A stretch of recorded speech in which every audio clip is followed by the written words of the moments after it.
Bismillahirrahmanirrahim. Assalamualaikum warahmatullahi wabarakatuh. Dan salam sejahtera kepada anda semua, tuan-tuan dan puan-puan yang saya hormati sekalian.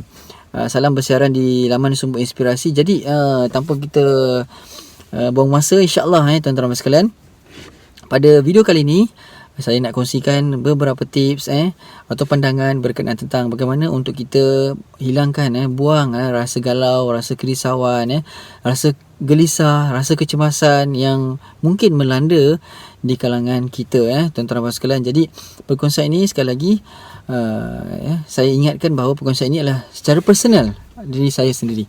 Bukan satu fakta, bukan satu kemestian yang anda wajib perlu terima dan ambil.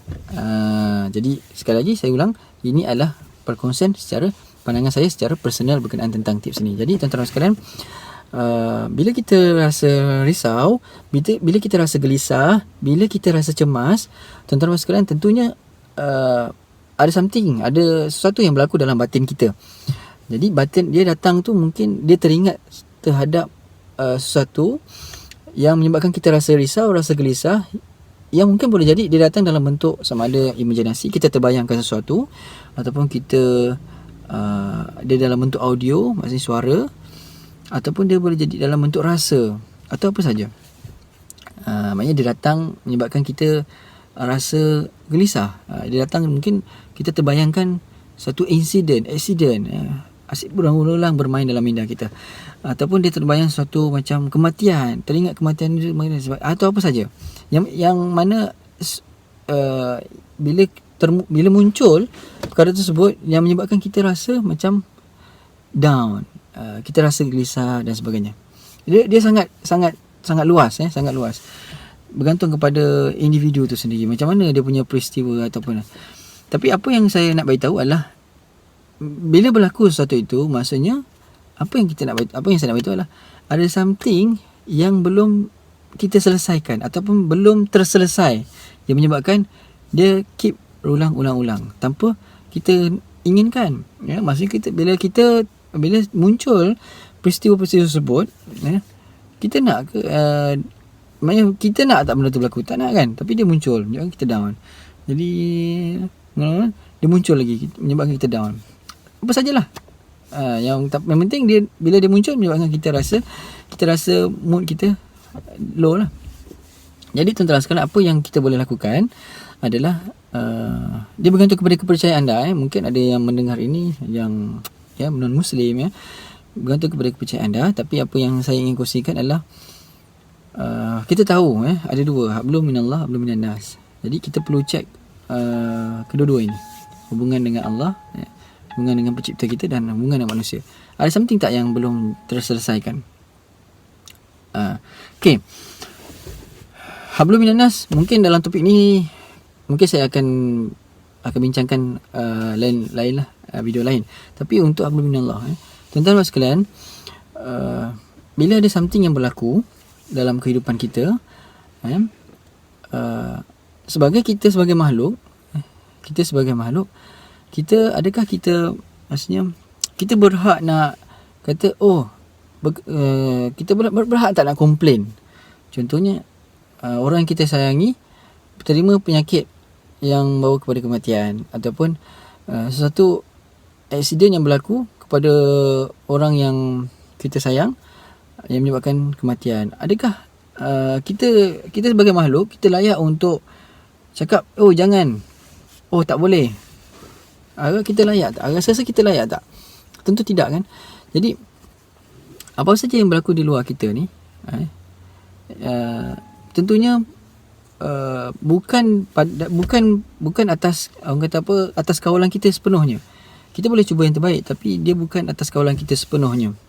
Jadi tuan-tuan sekalian, bila kita rasa risau, rasa gelisah, rasa cemas terhadap perkara yang di luar kita, means apa yang pandangan saya adalah, apa yang boleh saya kongsikan adalah, cuba kita kendurkan kita punya harapan kita, yang mana kita rasa macam kalau accident ni berlaku, kalau boleh kita tak nak accident, ataupun kematian ni kalau boleh kita tak nak kematian. Memang kita tak nak, tapi bila dah berlaku, cuba kita kendurkan, kita setkan dalam minda kita, kita framingkan di minda kita bahawa sebagai makhluk, kita perlu akur. Keyword adalah akur. Kita adalah hamba Allah dan kita sedia menerima takdir daripada Allah. Tuan-tuan dan sekalian, bila mana kita akur, kita accept segala peristiwa-peristiwa yang muncul daripada sudut imajinasi ke video, audio ke, dalam bentuk suara ke rasa, dia akan kendur dan pelan-pelan hilang, percayalah. Tapi bila datang teringat sesuatu tu, kita bertindak secara, orang kata apa, maknanya mood kita tu low, kita menyebabkan, dan boleh jadi kita macam kita maksudnya bila datang sesuatu tu yang boleh menyebabkan kita low, kita bersikap negatif terhadap perkara tersebut, dia akan keep repeated ulang. Maksudnya dia something yang tak selesai lah. Something tak selesai. Jadi macam saya bagi tadi, cek balik hubungan kita, persepsi kita terhadap Tuhan. Kita tak boleh kontrol 100% apa yang di luar diri kita. Tapi dalaman diri kita boleh kontrol. Tapi di luar diri kita, bukan dalaman kita boleh kontrol, tak. Decision kita boleh kontrol. Decision kita boleh kontrol 100%. Tapi di luar diri kita, itu kita tak boleh kontrol 100%. Kerana itu semua adalah, apa yang berlaku itu semua adalah takdir Allah, kehendak Allah. Jadi bila mana, ingat sekali lagi, bila mana kita tidak akur, bila mana kita tidak accept, kita akan continue menderita. Macam mana kita nak akur, sedangkan memang tak logik lah perkara tu berlaku. Kenapa dia orang yang baik, tapi kenapa dia dikenakan ujian sedemikian? Macam-macam persoalan yang timbul kan. Kenapa orang yang baik macam tu tapi dikenakan macam ni? Kenapa orang yang aku sayang yang perlu diambil, kenapa orang yang jahat tak diambil? Jadi macam-macam persoalan, macam-macam, orang kata apa, tujahan-tujahan yang datang kan. Tapi bila mana kita tak cuba cari bagaimana untuk akur terhadap Tuhan, bagaimana untuk kita accept terhadap Tuhan punya decision, Tuhan punya takdir Allah dan sebagainya, kita akan terus menderita, percayalah. Jadi kita kena korek sendirilah, barulah kita masuk kepada hak dominan nas.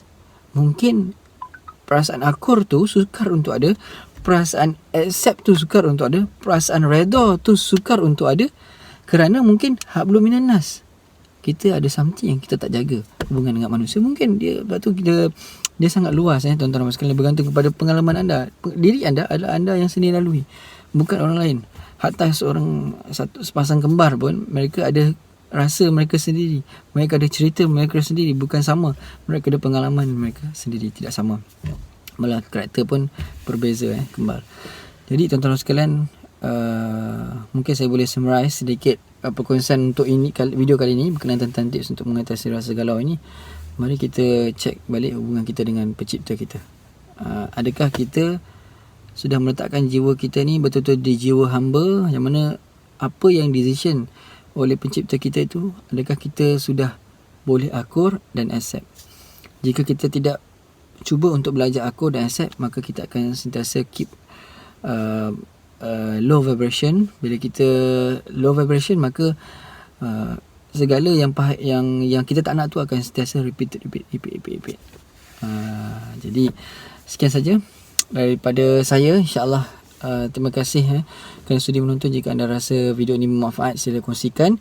Semoga kita sama-sama, insya-Allah, saling menginspirasi antara satu sama lain, insya-Allah. Sekali lagi saya beritahu bahawa tips ini, jika anda rasa bermanfaat, alhamdulillah. Tapi bagi peringatan bahawa ini adalah perkongsian personal daripada saya, bukan satu fakta, bukan satu kemestian yang perlu terima sebulat-bulat. Jadi jika ada sebarang penambahbaikan, boleh nyatakan di ruang komen. Jika ada sebarang persoalan pun boleh nyatakan di ruang komen. Bagi yang belum subscribe Sumber Inspirasi, sila subscribe. InsyaAllah kita akan terus sajikan konten-konten yang untuk anda sentiasa berinspirasi. Tidak kepada diri anda, anda boleh kongsikan kepada rakan-rakan anda yang perlukan inspirasi ini, insyaAllah. Jadi jumpa lagi video akan datang. Assalamualaikum warahmatullahi wabarakatuh dan salam sejahtera kepada anda semua. Kami di pihak Sumber Inspirasi doakan agar anda semua sentiasa bahagia, berjaya di dunia dan juga di akhirat, insyaAllah.